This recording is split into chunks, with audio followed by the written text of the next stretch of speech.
في عام 1912 واحد السيد كيجمع التحف لقى واحد المخطوطة بلا تاريخ، بلا عنوان وبلا مؤلف، مكتوبة بواحد اللغة اللي ما بقاتش موجودة، فيها أكثر من 240 صفحة، وحتى وحدة فيهم ما قدرش حد يفك الرموز ديالها.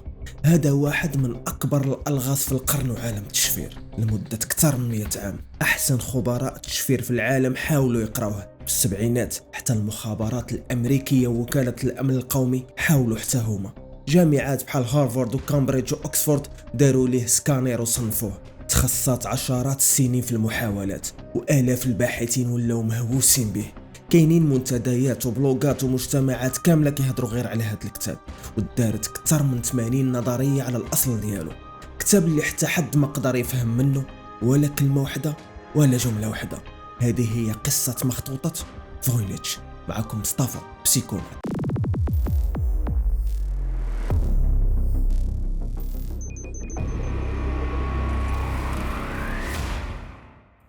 قبل ما نكملوا الفيديو غادي نقول لكم واحد الحاجه. في هذا الفيديو خبيت لكم رموز، وهاد الرموز هي المفتاح اللي غادي تحلوا به اللغز اللي غادي نقولوا لكم في الاخر ديال الفيديو، واللي غادي يحل اللغز غادي يربح معايا. ولكن باش تربح صيفط لي الحل في ميساج في انستغرام، ولكن تتكون داير فولو، وغادي نختار منكم واحد. اللي كحير اكثر هو ان النص كيبان عنده معنى، كاينين قواعد، كاين تكرارات، كاين انماط كتصرف بحال شي لغه حقيقيه.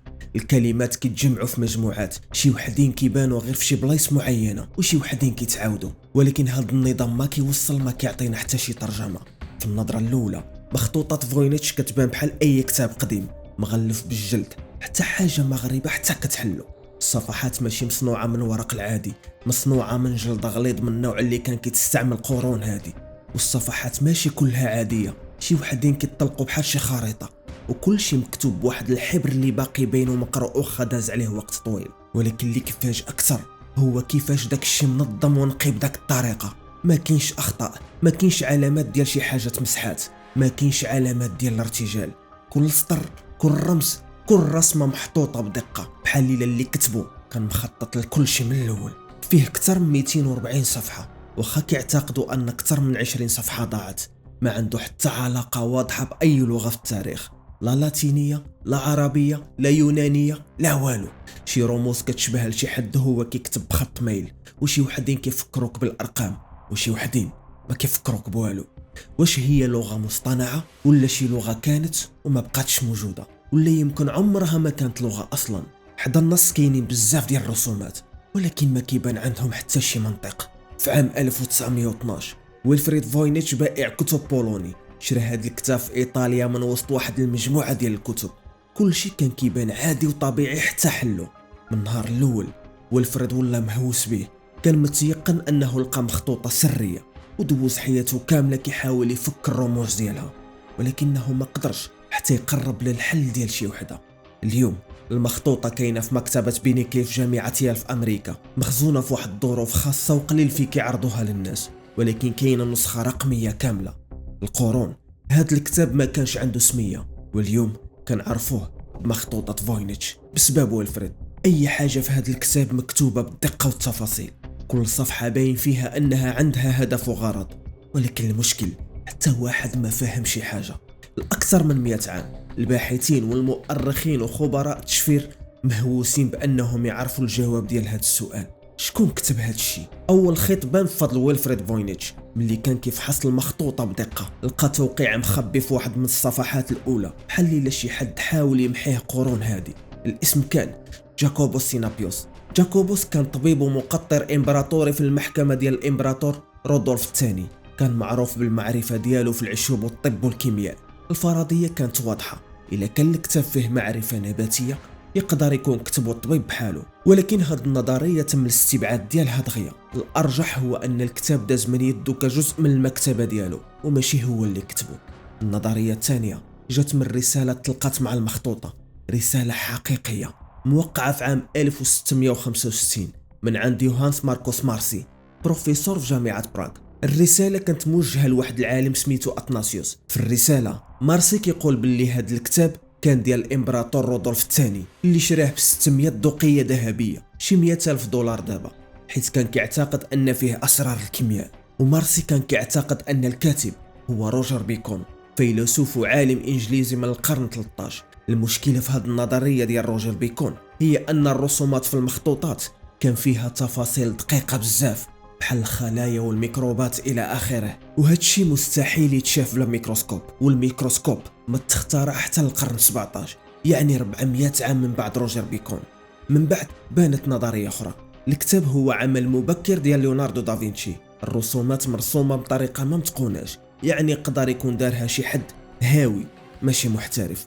وفي واحد من الصفحات الفلكية كاينين 15 مرة شي وحدين حاملات دايرين بواحد الدائرة بحال شي كالندريي، والوسط كاين رمز برج الحمل ديال شهر ابريل. الرابط هنا 15 مرة حاملة، الحمل 15 ابريل. هذا هو تاريخ ميلاد ليوناردو دافنشي. ولكن المشكل هو ان الجودة ديالو عالية بزاف وكبير وغالي، والتقطيع والتغليف ديالو كيبين باللي دارهم محترف وماشي هاوي. ولكن شنو اذا كان كل شيء مزور وداروا نفس الشخص اللي لقى زعما الكتاب؟ ويلفريد فوينيتش كان تاجر كتب وعارف السوق، ومن بعد ما لقى الكتاب تشهر بزاف ورجع فوينيتش معروف. ولكن في الألفينات داروا تحليل بالكربون 14، والنتيجة ديال هاد الشيء الجلد تصنع ما بين 1404 و 1438 بدقة 95%، يعني المخطوطة حقيقية وقديمة وماشي تزوير واحتيال. المخطوطة مقسمة ل6 الأقسام واضحة. الجزء الأول من المخطوطة في علم النباتات، أكثر من 100 نبتة وبتفاصيل كبيرة. ولكن كاين مشكل، الأغلبية ديالهم ما كاينينش في الواقع، وشي وحدين كيبانوا خليط ديال نباتات معروفة أو أنهم ببساطة من شي عالم آخر.